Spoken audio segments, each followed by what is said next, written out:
Today's question, should my muscles always be sore after training?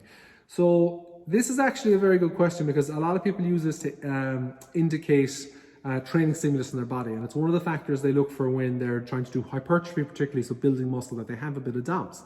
Now, I will say this, you shouldn't be chasing pain every workout. So if you're leaving the gym or you're training modality, running, cycling, whatever, and you're on your hands and knees crawling and there's sweat pouring out of you and you got sick into a bucket and like your world is caving in around you, that's not good, because you won't be able, unless you're a maniac, you won't be able to sustain that training long term.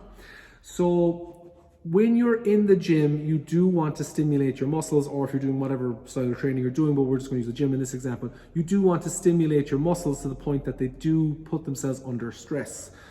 Now, if you're training a lot and you got DOMS, let's say the first time you trained, the second week you trained, the third week you trained, you got little DOMS, but now it's week 6 and you haven't felt any kind of muscle soreness in a long time. So week 5 you didn't really feel anything, week 6 you didn't feel anything, you're in week 7, you're not really feeling anything. That might be a sign, if your weights aren't increasing, or the reps you're doing aren't increasing, or the sets you're doing aren't increasing, that you might actually be stalling out, you might not be seeing progress.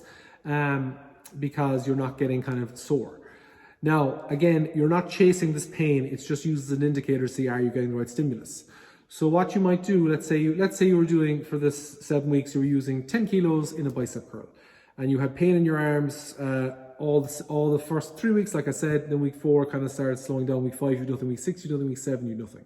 So you've noticed that your sets, your reps, and weight are all the same. Now, on week 8, if we increase the weight to, let's say, 12.5 kilos, and you start doing bicep curls again, and the next day your arms are a little bit sore again, spot on, that's perfect. You've got a stimulus again, your muscles have to adapt to that again, and you're growing again. And as you do the 12.5 kilos, week 9, week 10, week 11, adding sets, adding reps, again, the pain, the DOMS will go down because your body's adapting, and you're off to the race again. You can repeat this with all different muscle groups. So DOMS is a good indicator, or muscle soreness is a good indicator of if your muscles are actually recovering. You never want to be chasing DOMS to the point where, like, if you're doing leg training, that you can't walk the next day or the day after, because that just hampers your life and hampers training.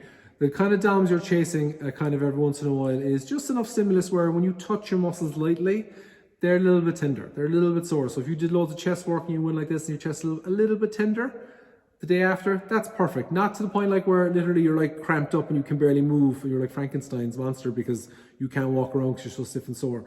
But just tender enough that you feel like the muscles are a little bit sore. That's ideal because they're going to recover, and that's perfect. So it's just a handy way of kind of seeing if you're if you need to kind of adjust your weight, sets and reps, and maybe get a new novel stimulus on your muscles. So yeah, so you should kind of be sore after training, but not brutally sore. So that's kind of sums it up. All right, guys, so if you have any questions on that, you can ask in the comments below. And as always, hope you have a good day, and we'll talk to you later. Cheers.